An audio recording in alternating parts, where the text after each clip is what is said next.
구원하셨네 기쁘다.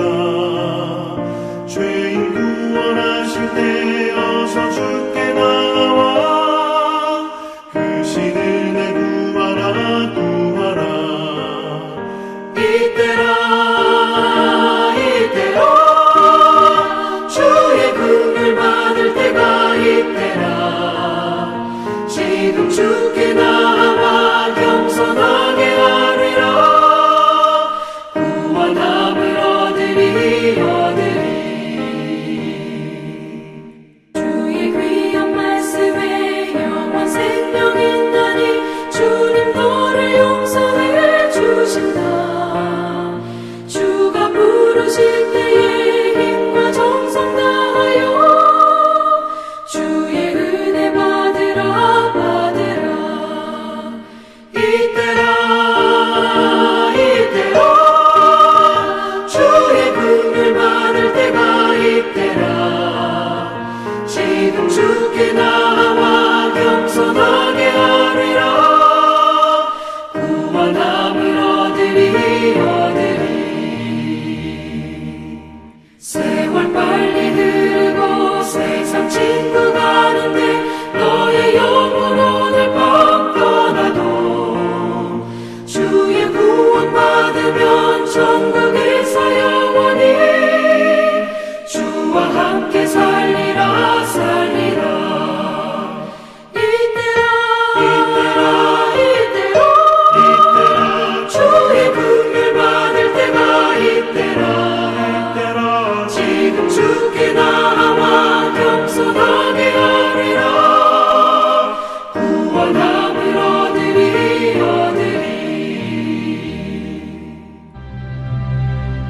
유다 왕 우시야 제39년에 야베스의 아들 살룸이 사마리아에서 왕이 되어 한 달 동안 다스리니라.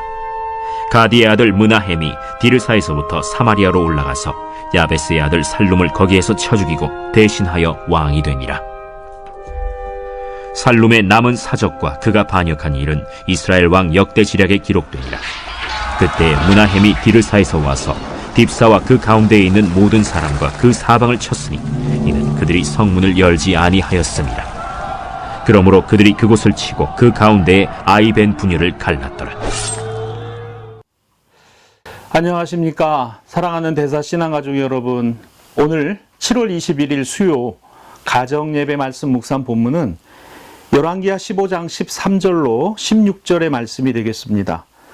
살룸의 교훈이라는 제목으로 함께 은혜를 나누도록 하겠습니다.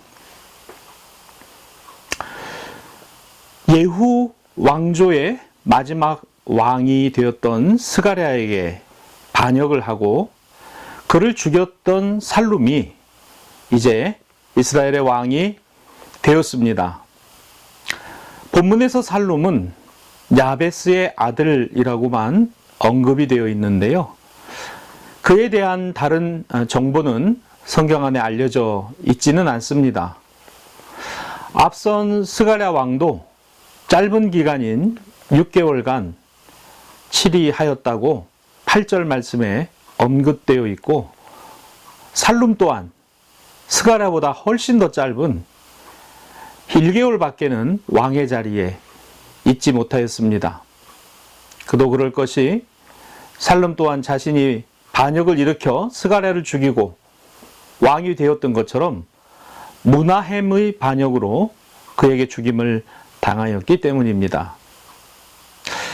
그러니 살룸이 왕이 되어 한 달 정도 다스렸다고 하지만 거의 왕이 되자마자 살해를 당한 것이나 다름이 없었던 것이죠. 때문에 이스라엘은 극도의 혼란기에 처해 있게 되었습니다. 1년 안에 왕이 4번이나 바뀌었기 때문인데요. 본문 14절 말씀입니다. 가디의 아들 므나헴이 디르사에서부터 사마리아로 올라가서 야베스의 아들 살룸을 거기에서 쳐 죽이고 대신하여 왕이 되니라. 디르사는 세겜 동쪽 약 15km 지점에 있는 매우 아름다운 도성 중에 하나였습니다. 이곳은 여로보암 시대부터 오므리 시대까지 북왕국 이스라엘의 수도였는데요. 무나헴이 이곳 디르사를 장악하고 있었다는 것은 시간상으로 보면 그가 스가랴 왕의 장군으로 세워져 있었던 것으로 보입니다. 그가 디르사에 있을 때 살룸이 반역하고 스가랴를 죽였다는 소식을 듣게 되었고, 이제 사마리아로 가서 반역자 살룸을 죽인 것입니다. 살룸 자신은 이런 면에서 보면 자신이 행한 그대로 갚음을 받은 것이라고 할 수 있겠는데요. 그러면 본문에서 살룸을 통해 우리가 얻게 되는 교훈이 무엇일까요? 첫째로, 하나님은 우리의 행함대로 갚으신다는 것을 알 수 있습니다. 신약성경 로마서 2장 6절입니다. 하나님께서 각 사람에게 그 행한 대로 보응하시되. 자, 이 말씀을 한번 적용을 해보면 살룸은 자신이 한 행위대로 똑같이 받은 것입니다. 그가 왕 스가랴를 척살한 것으로 자신 역시 왕의 자리에 오르자마자 살해를 당하게 된 것이죠. 오늘을 살아가는 우리는 악으로 악을 갚지 않도록 주의해야 할 것입니다. 그리고 각자 심은 대로 거두게 된다는 원리를 기억하고 항상 남에게 대접받고자 하는 대로 남을 대접하라신 우리 주님의 말씀을 새겨야 하겠습니다. 두 번째로 살룸에게서 얻는 교훈인데요. 선택과 결과입니다.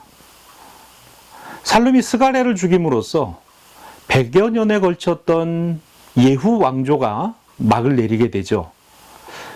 이것은 예후 왕조를 향한 하나님의 선포를 이룬 것입니다.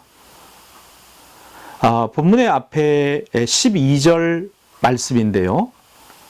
여호와께서 예후에게 말씀하여 이르시기를 내 자손이 4대 동안 이스라엘 왕위에 있으리라 하신 그 말씀대로 과연 그렇게 되니라.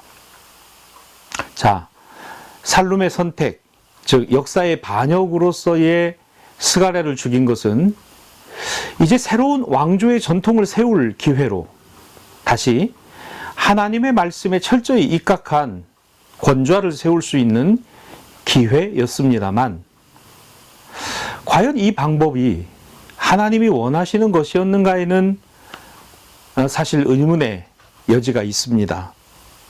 왜냐하면 자, 본문 15절인데요. 살룸의 남은 사적과 그가 반역한 일은 이스라엘 왕 역대 지략에 기록되었다. 이 말씀 중에 그가 반역한 일, 즉 살룸의 행위의 선택과 그 결과는 비극으로 마무리되었다는 것입니다. 오늘을 살아가는 그리스도인의 신앙과 삶에서의 중요한 것이 있어요. 동기가 선해야 하고 결과가 유익해야 합니다. 라는 것이죠. 때로 결과만을 중요시함으로 애초부터 출발의 중요성을 간과할 때도 있습니다. 그와 반대로 동기가 선하니까 방법이 조금 잘못되어도 결과만 가져오면 된다고 생각하기 쉽습니다. 하지만 우리 신앙의 사람들은 동기와 방법 모두에 하나님의 뜻에 합당함이 있어야 합니다.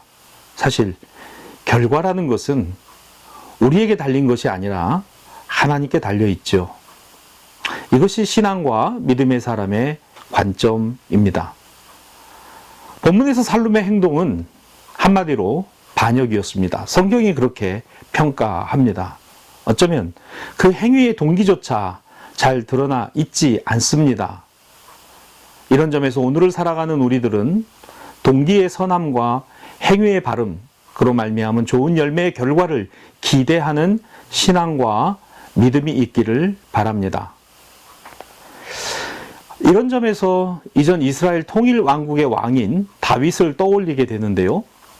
그는 비록 사울에게 미움을 받았고 쫓기었으며 목숨의 위협을 받는 지경에 이르렀지만, 하지만 다윗은 언제나 하나님을 의지하고 하나님의 뜻을 물어갔습니다. 그러므로 하나님께서는 사울을 패하시고 다윗으로 하여금 이스라엘의 왕, 여기서 왕은 멜레크가 아닌 나기드, 즉 주권자가 되게 하셨다는 사실입니다. 사랑하는 대사의 신앙가족 여러분, 우리 삶에서 이 같은 신앙과 믿음이 있게 되기를 바랍니다. 본문의 살룸의 교훈을 통하여 매 순간 하나님의 뜻에 합당함을 구하는 여러분들이 되시기를 주님의 이름으로 축원합니다. 이어 함께 기도하겠습니다. 전능하신 하나님 아버지, 우리가 행한 대로 갚으시는 하나님의 섭리와 원리를 기억하며 항상 선을 행하는 신앙과 믿음의 자세를 갖게 하여 주옵소서. 때로 우리가 무엇인가를 선택해야 하는 순간 바른 선택이 되게 하시고, 바른 방법을 고민하며 생각하게 하시고, 나만이 아닌 다른 사람을 배려할 줄 아는 마음가짐 또한 갖게 하여 주옵소서. 때로 억울할 때도 있습니다. 속상할 때도 있습니다. 그러할 때마다 우리 안에 원망과 불평만이 남지 말게 하시고, 주님의 전능하심을 바라보는 안목과 믿음, 그리고 하나님의 섭리하심을 확신하는 우리 모든 신앙가족들이 되게 하여 주옵소서. 예수님의 이름으로 기도하옵나이다. 아멘.